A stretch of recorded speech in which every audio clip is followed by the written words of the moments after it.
Climate change refers to the long-term shifts in regional or global climate change patterns, primarily due to human activity. This brings us to the topic for this week, and I have in the studios Mr. Enoch Amega. We'll be delving on the conversation on analyzing the viability of climate projects. Welcome, ladies and gentlemen, for the KEYPOINT TV show this week. Climate change is a very important topic, and I think it's something good we have to do from time to time, yes, to update people, to give new insight into the conversation. So we'd want to quickly start by first allowing you to introduce yourself to us. Sure. Thank you for having me, first of all. The name is Enoch Omega. I am a project finance officer working in the climate-related field here in Togo. Thank you for honoring this invitation. I'm very glad to have you on the show. Glad to be I here. had some few people last 2 weeks, if I'm not wrong, and we spoke about clarifying the rules for climate action. Okay. So let's start by looking at some other few questions that I would want to know on climate change. So how does climate impact affect the financial aspect of projects? Okay, so for the financial aspect of a project, climate can impact it by, first of all, rising or increasing operational and compliance costs, which can also cause disruption in supply chain. It can also make access to financing more challenging because it's natural effects, it's natural disasters. So basically, which means it can also increase the expenses of insurance. And one thing is for sure that the impact that's sure that it makes is it necessitates the long-term the long-term climate risk assessment on the projects that you do. So those are, the kind of things that can affect finance, climate finance. Yeah. Okay.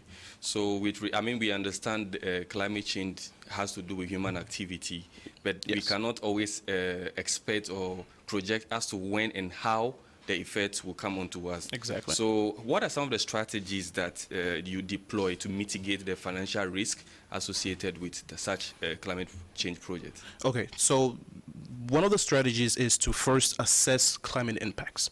Okay, you assess the climate impacts, and you want to design your project with sustainability. Okay. So which means that you want to put sustainability in your projects because it's going to have a long-term effect. The climate is going to have a long-term effect. You want to adapt to that. And you would also want to diversify funding because you don't want to put all your funding into one project. You want to diversify it to limit the risk that it can come with because we're all adapting and doing onto a climate.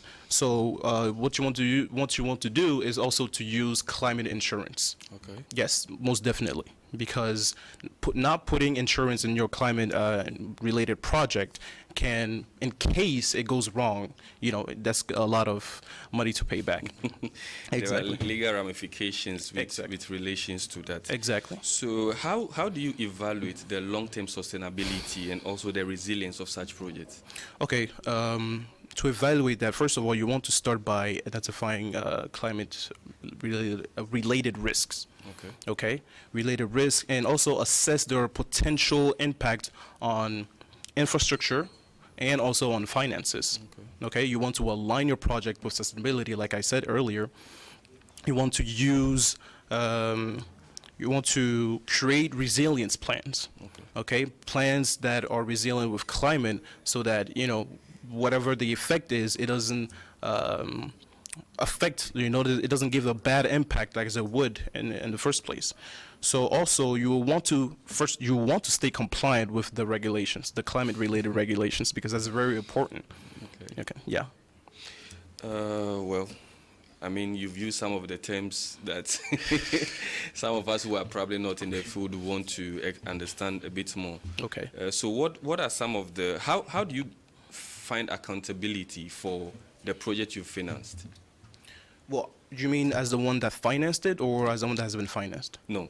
Since you are the finance officer, when you finance a climate project. Okay, yes. How do you get the accountability? Well, the accountability it depends on let's say it's counted on how you conduct, like the person I give the money to, I finance the project to conduct the project.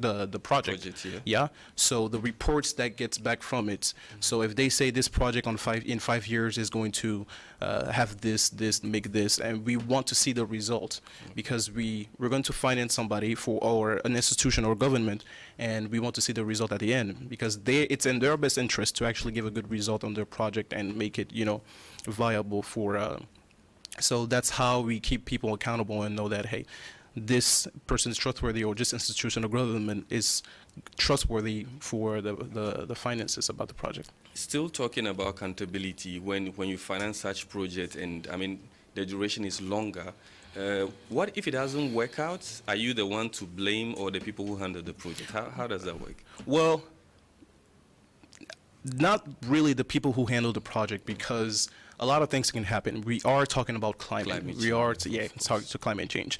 The best thing they can do, but still they can still mitigate it. Okay. All right, by doing continuous monitoring and reporting.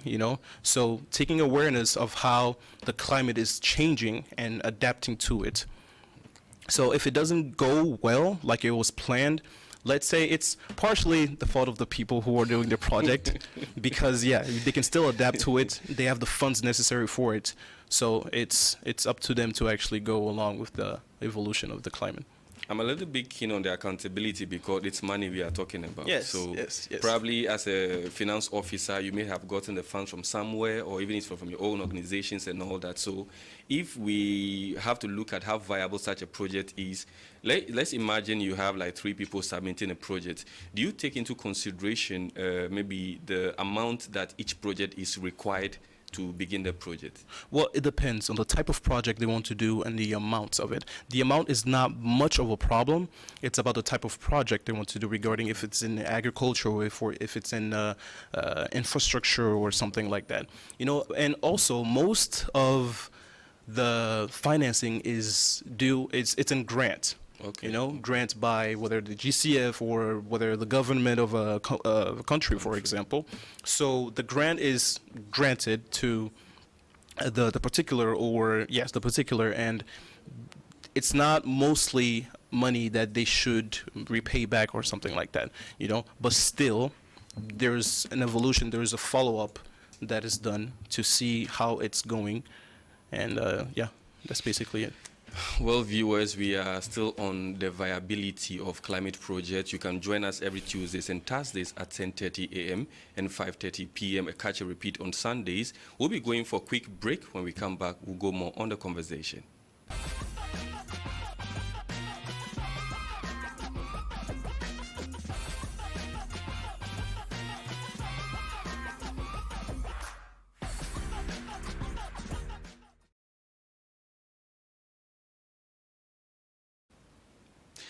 Thank you for joining us back. We are talking about analyzing the viability of climate projects, and we have in the studios Mr. Enoch Amega, a finance officer, and he explained a lot of things to us, but we'll be going more because we want to ask more questions. Sure. This is a thing something that we have to challenge, we have to put more insight into. So moving on, what are the specific funding sources or financial mechanisms that are deployed on climate projects? Okay. I can start by giving you 2 major ones. Okay. We can go on with the GCF.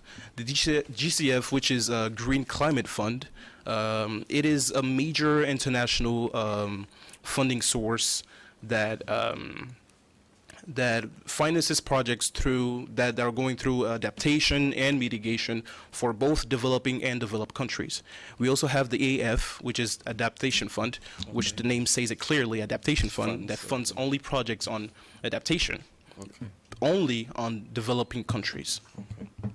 Yeah. So moving on, but wait, there's one question I would want to ask. Yes. Is it possible for an individual to fund an organization that wants to deal with a climate project? That is a case that we have. I mean, of course, let's say Bill Gates personally, I mean, he has his foundation, but Yes. per se, he chooses to put forward his own money. Yes, he can do that. Through a foundation, he can do No, I mean individually. Individually. Not like his own money.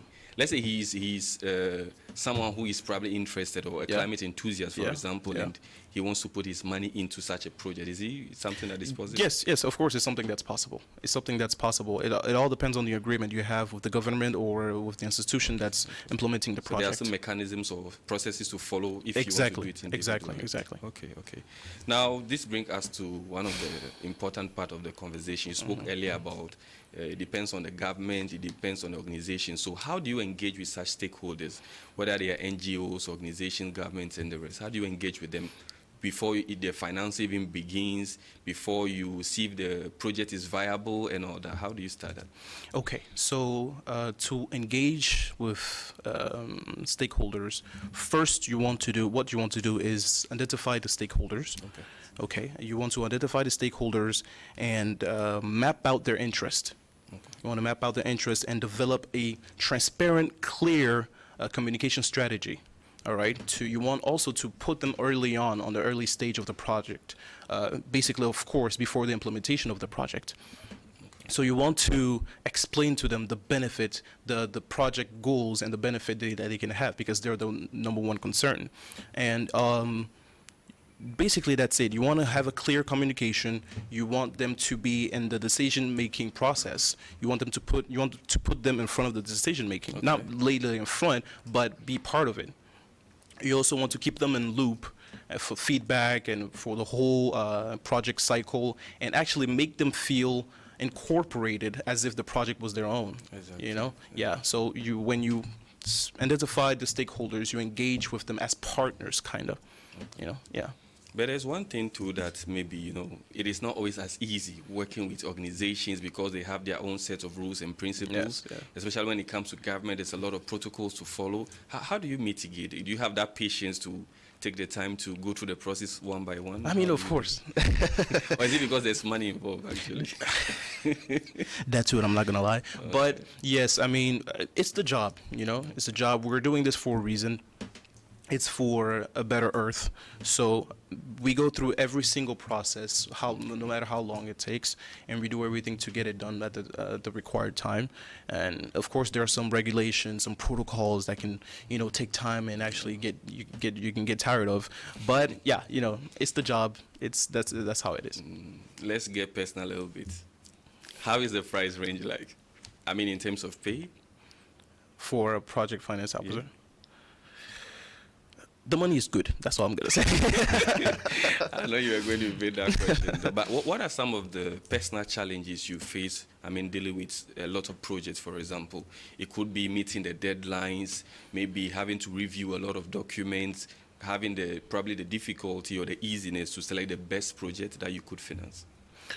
There's all of what you stated right now, making sure this project fits the context of the area where we want to implement it, even the engagement of the stakeholders. Sometimes it's difficult to make them understand what it is we're actually trying to do, because a lot of times these projects are implemented in, let's say, rural areas, and it's kind of hard to convince them of what it is we're actually doing, because they lack awareness of the impact of climate change and what it is exactly. So that's why we also conduct capacity building. So one of the difficulties is that, and all the things that you listed just right now, basically. So which part is the most fulfilling? Where do you find the joy? Is it when you finally meet the deadline? Is it when you select the best project? What gives you joy while going through all this? The joy is the whole process. You get the best project. The good and the bad. Yeah. You get the best project. You follow through everything. You meet the deadlines. And especially the best part, I'm not going to lie, it's when you submit it to, let's say, the GCF, for example, and hey, you get approved. You got a $10 million project. Like, okay, guys, let's go. There's so much joy when it ends well. Yeah, exactly. So do you get to work with people that maybe are organizations that you know personally, or does that affect how you do the selection? It does not. I'm asking this question a bit off because last time when I had people on the show, they spoke about going to some organization for accreditation, or even just to submit some projects, something in a short term, and it seems like they have to work on protocol, if I can put it in that context, in terms of financing, because you may know the CEO of the company, but maybe the public finance officer or the project finance officer is the one going to actually look at the document and see the viability. So is there no conflict there? There's no conflict. I mean, personally, in my personal experience, there's no conflict in the way that we do follow protocol. Okay. Everything is about protocol. We make sure that everything is followed from A to Z, and whether we know the CEO or not, we make sure everything is done correctly, because we cannot allow ourselves to make any mistakes. Okay. Yeah. So my very last question, what are some of the emerging opportunities in climate finance, and how do you stay updated? Well, watch the news, we stay updated by that, and by also following green bonds and eco-friendly financial products, and follow any kind of new climate-related financial tools, because those are very important things to follow, and also the regulations, as I said, because everything is evolving. So you keep in touch with the evolution of the climate with those. So what is your last words for our viewers? What do you want them to understand, or what advice could you give some people who may probably want to submit a project seeking grants, as you said earlier? Okay, first of all, everybody watching this, if you don't know anything about climate change, go look it up. It's something real. It's something that it's affecting us all, and will definitely affect our kids in the future. So let's all have the basic knowledge of climate. And for the ones wanting to submit a project, first of all, big institutions submit, so I'm sure they already know what to do, and I don't have to give them any advice. You already know what to do. So that's basically it. Thank you very much, Enoch Amega, the project finance officer you deal more with climate change, analyzing the viability of such projects. Exactly. So climate change is a challenging issue that we all face each day, and it's got to do more with reducing emissions, transitioning to renewable energies, and also in making policies that can help us curb the effect of greenhouse gases so that our future and the planet can be safe. So you can join us once again every Tuesdays and Thursdays at 10:30 a.m. and 5:30 p.m. and repeat on Sundays. You can follow us on the Facebook KEYPOINT with double I, and also on YouTube, the KEYPOINT playlist on New World TV. Thanks for being with us. Thank you, my producer, Générale Yengao. The floor manager is absent today, but a very big thank to him for being able to hold the studio down. And also a very big thank you to the graphic design team and for Mr. Enoch's appearance on the show today. Thank you very much. I'm hoping we'll have other sessions. Definitely. So, Générale Yengao, we are wrapping up the show for today. Stay tuned for next week. Bye-bye.